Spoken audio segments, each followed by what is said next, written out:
Muito bom dia a todos. Como é da praxe, vou começar pelos agradecimentos ao Conselho Regional de Lisboa, na pessoa do Sr. Dr. João Massano, que teve a amabilidade de me convidar para estar aqui presente e que felicito desde já pelo excelente gosto gastronómico, uma vez que teve a amabilidade de nos convidar para um jantar ontem, que muito agradecemos e que correu muito bem. Também agradecer à doutora Blandina a amável convite que me fez em nome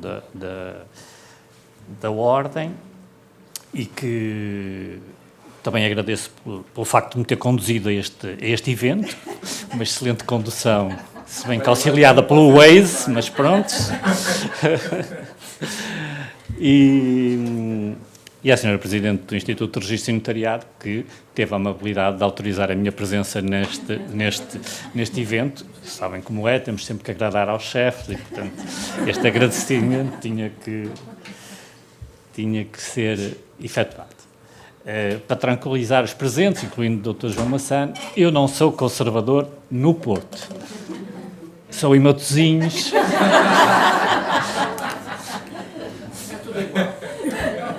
E a Sra. Presidente da Câmara, a doutora Luísa Salgueiro, não ia perdoar se eu dissesse que era conservador no Porto. Portanto, vamos ser precisos nas nossas localizações geográficas. Venho aqui falar-vos sobre o registro das representações permanentes em Portugal. As representações permanentes são entidades que estão sujeitas a registro, têm uma enorme tradição de registro no registro português, no ordenamento jurídico português, e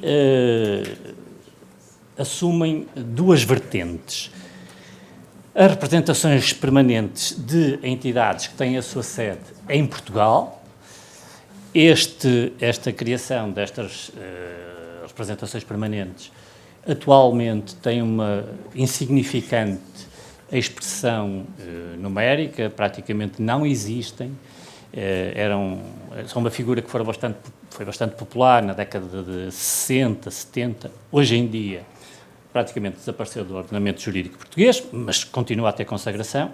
Desapareceu na prática, mas continua a estar prevista na lei. Estas representações permanentes são registros que são pedidos sobre a própria entidade-mãe. Portanto, se tiverem uma destas situações, que não acredito que vão ter, mas, enfim, ficam com esta nota. E depois temos as representações permanentes de entidades com sede no estrangeiro. Estas entidades que têm sede no estrangeiro, de acordo com o ordenamento registral português, estão sujeitas a registro quando estamos a falar de entidades societárias, cooperativas, agrupamentos complementares de empresas e agrupamentos europeus de interesse económico, bem como das fundações. Portanto, apenas este tipo de entidades jurídicas podem proceder ao registro de representações permanentes em Portugal. Se tivermos uma associação que queira abrir uma representação permanente em Portugal, essa entidade não está sujeita a registro.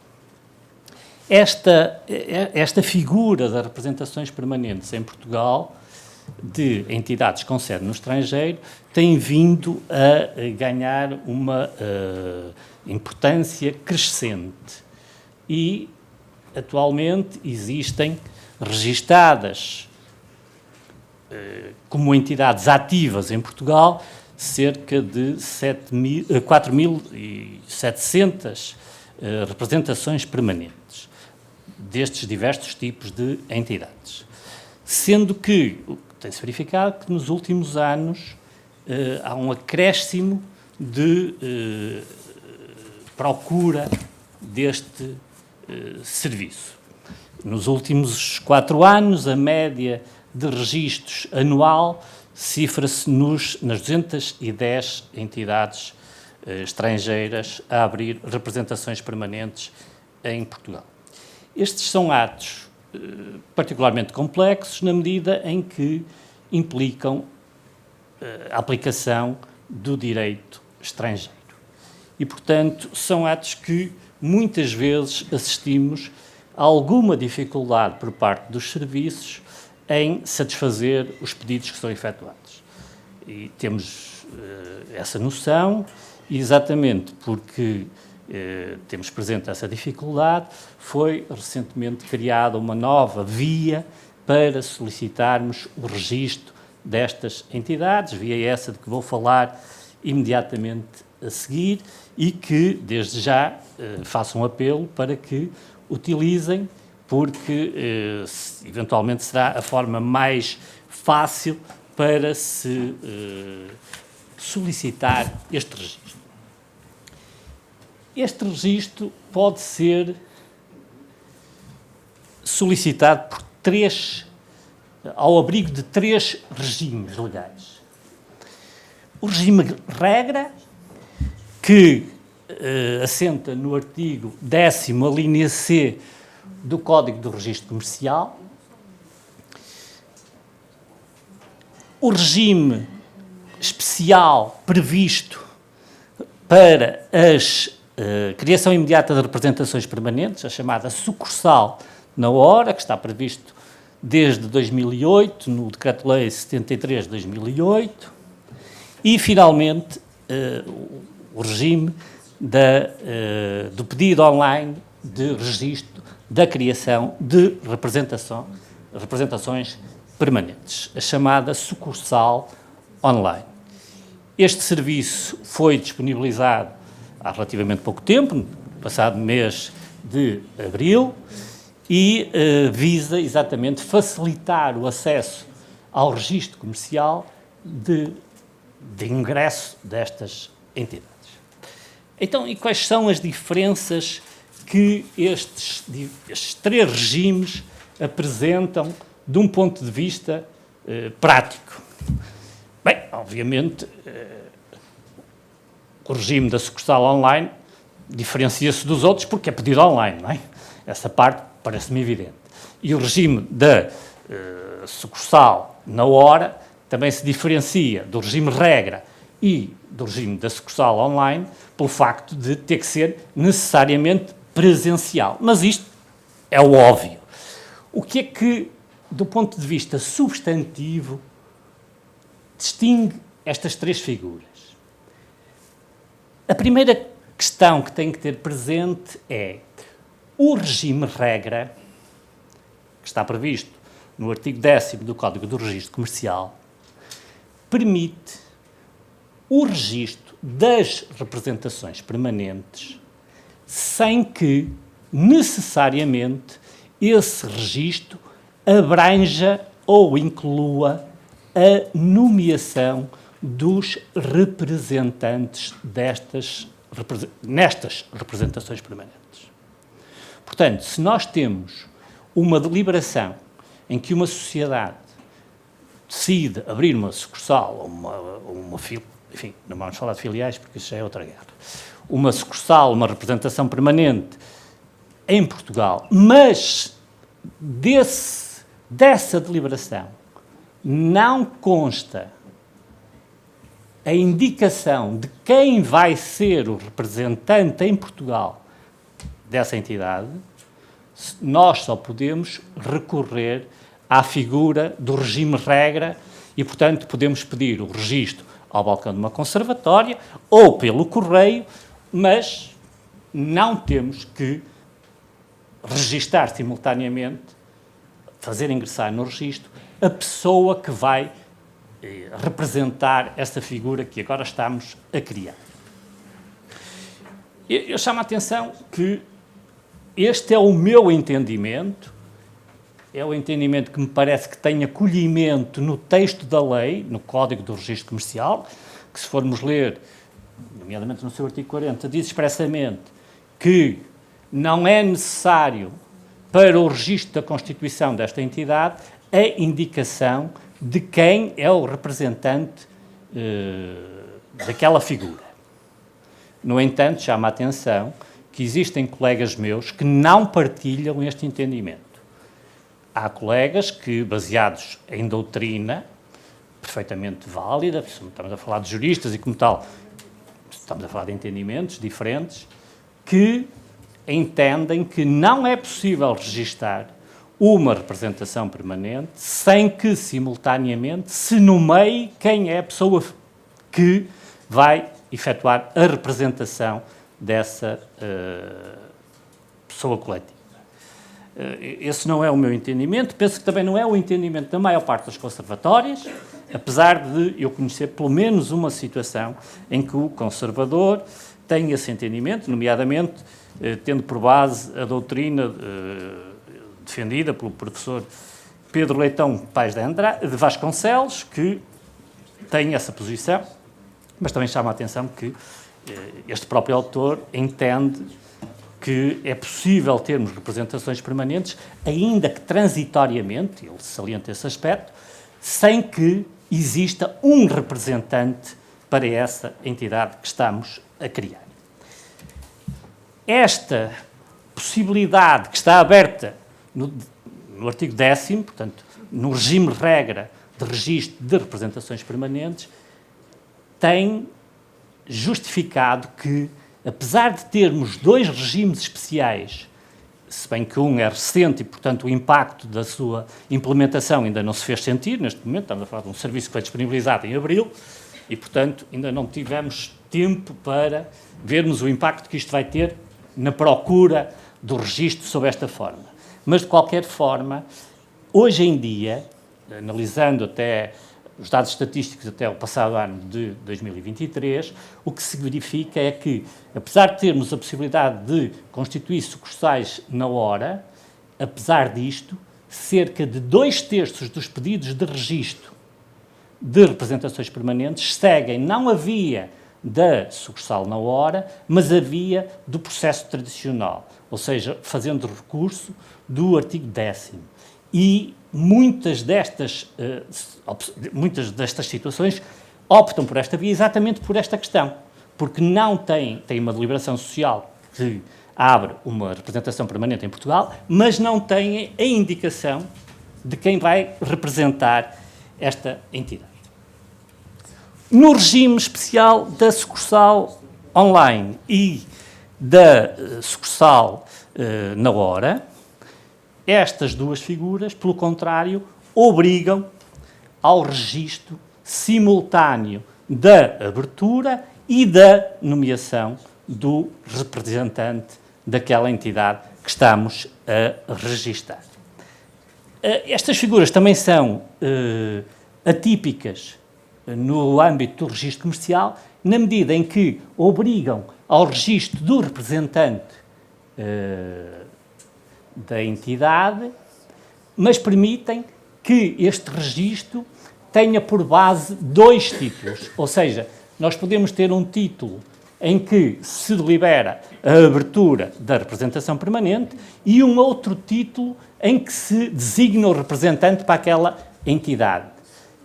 A regra no registro comercial é de que a cada facto corresponderia um registro autónomo. Estes dois regimes prevêem uma situação anómala no registro comercial que consiste no facto de, apesar de termos dois títulos autónomos, termos a possibilidade de fazer um único registro, o registro da criação da representação permanente e nomeação do seu representante, o que claramente vai ao arrepio das regras gerais do registro comercial. Portanto, é uma exceção ao artigo 66, número 2 do Código do Registro Comercial. Relativamente aos regimes especiais previstos para a sucursal na hora e para a sucursal online, temos que ter em atenção que estes regimes também são diferentes entre si. O primeiro, da sucursal na hora, tem uma abrangência correspondente ao do artigo 10º do Código do Registro Comercial. O que é que eu quero dizer com isto? Eu posso recorrer à sucursal na hora para abrir representações permanentes em Portugal de sociedades, sociedades civis, sob a forma comercial, bem entendido, cooperativas, agrupamentos complementares de empresas e agrupamentos europeus de interesse económico. Por sua vez, o regime da sucursal online é bastante mais restritivo. Este regime apenas se pode aplicar às entidades societárias e, dentro destas entidades societárias, apenas às entidades societárias de responsabilidade limitada. Portanto, se eu tenho uma sociedade em nome coletivo, eu não posso recorrer ao regime da sucursal online. Na minha opinião, e não vamos esquecer que está aqui a senhora Presidente do Instituto de Registro Notariado, só por uns momentos, o legislador foi excessivamente, restritivo. Na verdade, na minha opinião, perdeu uma oportunidade de verdadeiramente permitir que este ato de registro fosse totalmente disponibilizado online. Não se compreende o porquê de limitarmos um pedido online a estas entidades societárias e, ainda por cima, dentro das sociedades, apenas às sociedades de responsabilidade limitada. Eu compreendo que, doutrinalmente, isso tenha acontecido, porque, se formos ver, este decreto-lei diz expressamente que está a transpor a diretiva UE 2019-1151, que, efetivamente, só respeita a pessoas coletivas societárias de responsabilidade limitada. Mas não vejo porque é que o legislador não aproveitou esta oportunidade para abrir o leque dos pedidos de registro de representações permanentes a qualquer tipo de pessoa coletiva. Parece-me que teria sido bastante mais eficaz na aplicação, na adesão a este regime, se tivesse alargado o leque, a todas as entidades jurídicas e não apenas às sociedades. Se bem que, também concordo, diria com mais de 90% das representações permanentes são, de facto, representações permanentes de sociedades e, dentro das sociedades, obviamente, que estamos a falar de sociedades de responsabilidade limitada, que são as mais relevantes. Um outro aspecto que diferencia estes dois regimes da sucursal na hora e da sucursal online reside no facto de quem é competente para efetuar estes registros. No regime da sucursal na hora, o legislador veio atribuir esta competência para tramitar estes registros quer aos conservadores, quer aos oficiais de registro. O mesmo não acontece com a sucursal online, que, à semelhança do que acontece com o regime-regra, são atos da exclusiva competência do conservador. No meu entender, esta opção do legislador faz todo o sentido. Estamos a falar de atos de registro que implicam necessariamente a aplicação de lei estrangeira. Portanto, não me parece que faça muito sentido atribuir competência direta aos oficiais de registro para decidirem este tipo de processo de registro. Muito menos em sede de processo imediato. Ou seja, quando nós estamos perante uma sucursal na hora, o processo inicia-se e finda num único atendimento. Ou seja, depois de iniciado o atendimento conclui-se com a feitura do registro, necessariamente. Ora, atribuir esta competência a um oficial parece-me um bocadinho demais. Aliás, uma das razões porque existe uma fraca adesão, e muitas vezes a fraca adesão, eu reconheço que é dos serviços ao regime especial da sucursal online, reside no facto de as sucursais não só colocarem questões de direito substantivo, obrigando à aplicação de direito estrangeiro, mas muitas vezes também levantam enormes questões de tempo necessário à elaboração de um registro. É normalíssimo, nós temos sociedades estrangeiras que têm 3 páginas de objeto social. Ora, expliquem-me lá como é que alguém num atendimento ao balcão insere numa aplicação 3 páginas de objeto social. Não é? Portanto, este regime, na verdade, teve uma adesão relativa e uma das causas é exatamente esta. É que não é possível fazer-se realisticamente um ato destes em... Não estamos a falar, como na empresa Na Hora, de 1 hora, 2 horas de atendimento. Às vezes estamos a falar de uma tarde inteira, porque só para introduzir um objeto social estamos a falar de um tempo brutal, com uma agravante. As aplicações não estão preparadas para gravar, espera aí e voltamos amanhã, certo? Portanto, este é um dos grandes senãos da figura da sucursal online. E também foi uma das razões pelas quais se procurou disponibilizar o serviço online. Saiu-nos um bocadinho desviado o tiro, porque o legislador fechou o âmbito das sucursais online às sociedades, quando fazia todo o sentido que, se o tinha aberto também nas sucursais Na Hora, aos agrupamentos complementares de empresas, às cooperativas, porque é que não aproveitou e fez o mesmo na sucursal online? É uma opção legislativa que me parece bastante criticável e que não contribui para a adesão a esta nova figura. Relativamente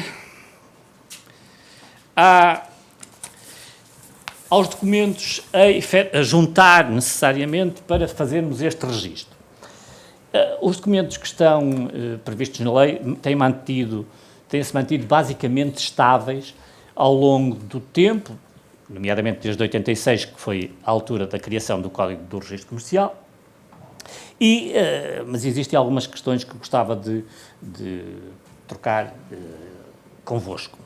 A primeira nota que nós temos que ter presente, e eu vejo algumas pessoas muito preocupadas com isto, e já vários e-mails a perguntar isto, as representações permanentes, ao contrário de restantes pessoas coletivas, não têm certificado de admissibilidade de firma.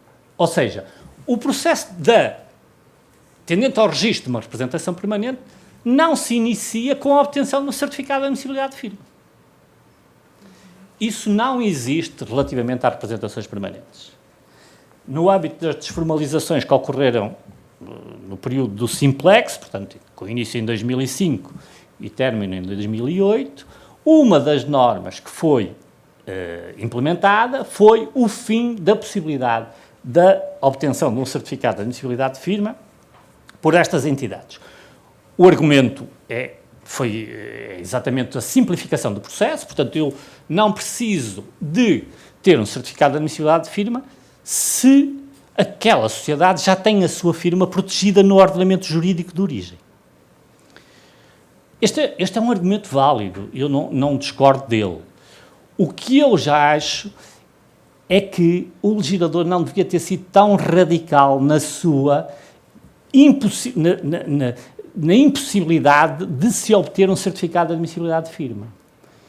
O legislador devia ter previsto, no meu entender, que se a firma que se pretende adotar para esta representação permanente for coincidente com a firma da sociedade-mãe, com o aditamento legal de representação, sucursal, enfim, estas coisas, nós não teríamos que ter um certificado de admissibilidade de firma.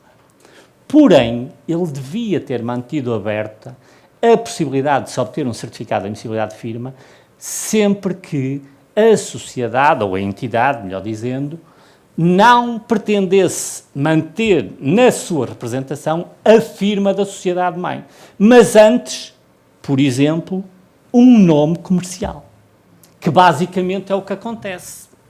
Nós, nestas sociedades, e curiosamente existem vários ordenamentos jurídicos em que nós vemos que na própria certidão do registro comercial constam a firma social, portanto o nome jurídico da entidade, e depois temos uma série de nomes que são nomes comerciais. Ora, muitas vezes a estas representações permanentes seria muito mais interessante utilizarem o nome comercial que elas utilizam no seu país de origem que propriamente o nome, entre aspas, jurídico. Portanto, seria uma norma que me parece que seria do interesse das próprias entidades se pudéssemos alterar este regime, passando a prever a possibilidade de emitir a título voluntário, sempre que eu quisesse adotar um nome diferente da firma social, a obtenção do respectivo certificado. Um outro documento que também é, enfim, básico para o registro da representação permanente é o comprovativo da deliberação social que institui a representação permanente, ou que cria a representação permanente. Não vos vou falar aqui das dificuldades relativas à necessidade de se aferir nos serviços de registro se quem decida a abertura tem ou não tem competência, se o ordenamento jurídico da sociedade-mãe permite ou não permite, são questões velhas, portanto não vamos entrar por aí. Gostava de vos chamar só a atenção para o facto de o legislador ter, ao abrigo do artigo 4º da portaria 1416-A, ter fixado o conteúdo desta deliberação, coisa que ainda não tinha acontecido. Ou seja, a lei referia-se a uma deliberação, mas não dizia quais os elementos que essa deliberação devia conter. Atualmente, isso ao abrigo do regime da SOL, portanto, das sucursais online, o legislador veio prever qual é o conteúdo que esta deliberação deve ter. E isto é novo. Nós não tínhamos esta norma anteriormente. E, como tal, estamos vinculados ao respeito desta norma que nos diz que a deliberação tem que conter estes elementos. Normalmente já acontecia, as deliberações já tinham estes elementos, com uma pequena exceção. A data do encerramento do exercício nunca foi entendido pelos serviços de registro como um elemento que devesse constar da deliberação. O que é que isto significa? Significa que, tradicionalmente, as conservatórias permitiam que esta data do encerramento do exercício fosse efetuada em declarações complementares. Ora, a partir do momento em que a lei veio estabelecer que este elemento deve constar da deliberação, a prática das conservatórias alterou-se significativamente. Hoje em dia, esse elemento deve constar da própria deliberação que institui a representação permanente. Atendendo a que, normalmente, isto não acontece e que temos vários superimentos exatamente por esta causa, que, sinceramente, me parece que o legislador podia perfeitamente não ter exigido este formalismo para este elemento, mas a verdade é que o fez e, portanto, é um elemento que chama a atenção dos presentes, porque provavelmente as representações permanentes que tenham podem ter esta insuficiência na deliberação. O outro elemento é o documento comprovativo da designação dos representantes, com a declaração de aceitação da designação, não nos podemos esquecer disto, e a declaração expressa de que não existem circunstâncias suscetíveis de os inibir para o exercício do cargo. Isto também é novo, esta questão da inibição para o exercício do cargo, mas é comum a todas as áreas, a todas as pessoas coletivas, portanto, não vamos entrar, não é esse o ponto que eu queria salientar. O ponto que eu gostava de salientar é que, não obstante esta norma, no meu entender, eu posso nomear como representantes numa representação permanente, uma pessoa coletiva. Ora, isto levanta uma questão de registro, que é, sim senhora, eu nomeio como representante uma sociedade X ou Z. Como é que se deve fazer este registro? Eu devo mencionar no registro a sociedade que é nomeada representante, ou eu também tenho que indicar as pessoas físicas que representam essa sociedade que é representante? No meu entender, e nesse aspecto não estou sozinho, porque desta vez tenho a doutrina comigo, nós só devemos levar ao registro a identificação da pessoa coletiva, não as pessoas físicas que representam aquela pessoa coletiva. Isso vai derivar do registro dessa pessoa coletiva. Mas eu chamo a atenção que há conservadores que não têm essa interpretação. Pode não estar atualizado depois lá. Certo? Portanto, temos que ter aqui algumas... Temos que ter aqui alguns cuidados com esta questão, porque a prática das conservatórias é diferente. Bem, também vamos ser honestos, não é normal haver representantes que sejam pessoas coletivas, mas a lei não o impede, certo? A lei não o impede. Relativamente, eu já estou atrasado, eu adoro fazer intervenções muito grandes. Um outro documento que é bastante relevante é o comprovativo da existência jurídica da entidade. O decreto-lei que institui a sucursal online veio abrir uma brecha nesta exigência, na medida em que diz que, exceto se estivermos a falar de entidades da União Europeia. Ou seja, ao abrigo do regime da sucursal online, é possível nós não termos que juntar este documento. Na prática, esta é mais uma possibilidade teórica que prática. Porquê? Porque o Código do Registro Comercial, neste caso o regulamento, obriga-me a mencionar, a identificar a sociedade-mãe como um conjunto de elementos. E esses elementos dificilmente estarão em documentos que não uma certidão do registro comercial ou uma certidão comprovativa. Mas, do ponto de vista teórico, é possível. Estes documentos comprovativos sempre foram exigidos e, portanto, temos esta possibilidade, mas apenas para as entidades que sejam da União Europeia. Um outro documento, este levanta sempre imensas questões. Este é daquelas questões, enfim, em que a prática é bastante diferente, de conservatório para conservatório. É o texto completo e atualizado. Ali está a sociedade, mas vamos falar... Está a sociedade porque é o termo que usa o artigo 10º, mas depois há um número no artigo 10º que diz estas exigências são aplicáveis às outras entidades. Portanto, eu copiei ali o texto. Teoricamente, relativamente às entidades da União Europeia, societárias da União Europeia, esta questão não seria complicada, uma vez que existe legislação comunitária que prevê que existam estatutos atualizados no registro, nos diversos registros da União Europeia. Na prática, isto não é bem assim. Não é fácil conseguirmos este documento. E depois coloca-se a questão, sim senhora, mas na União Europeia existe. E nos outros países? Nos outros países nós não temos nenhuma garantia de que a conservatória ou o registro tenha este documento. Pura e simplesmente, não é? O ordenamento jurídico da sociedade-mãe pode não ter prevista a existência de uma certidão dos estatutos sociais atualizados. Nestes casos, o que é que nós fazemos? Ora bem, basicamente há duas posições nas conservatórias. As conservatórias que entendem que, não obstante esse facto, tem que existir um documento autêntico. O que é que isto significa? Estamos a falar de um documento sob a forma, normalmente, notarial, que será o notário a certificar que os estatutos daquela pessoa coletiva são estes.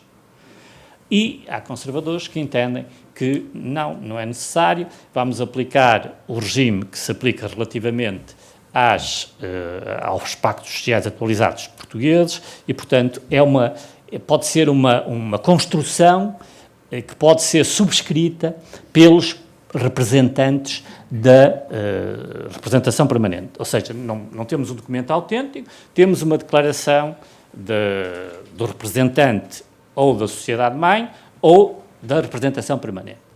Eu não vou tomar partido sobre essa situação por motivos, enfim, Se me perguntarem, eu direi a minha opinião. Eu só chamo a atenção para esta diferença de entendimentos de conservatório para conservatório, certo?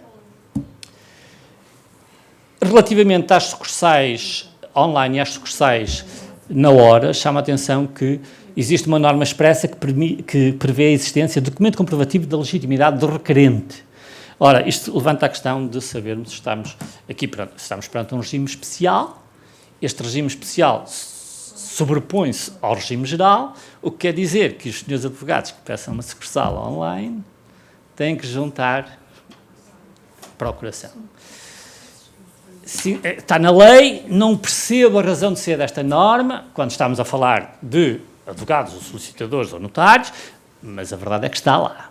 E como é um regime especial, vejo com alguma dificuldade a possibilidade de não aplicarmos. Finalmente, eu sei que já ultrapassei muito o meu tempo.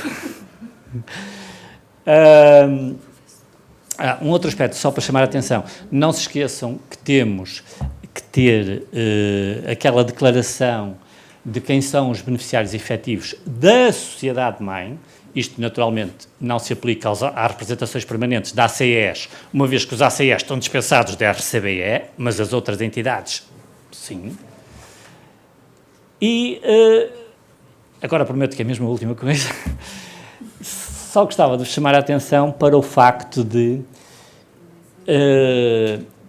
a portaria 155/2024, /1, ali onde está o 7 é a barra,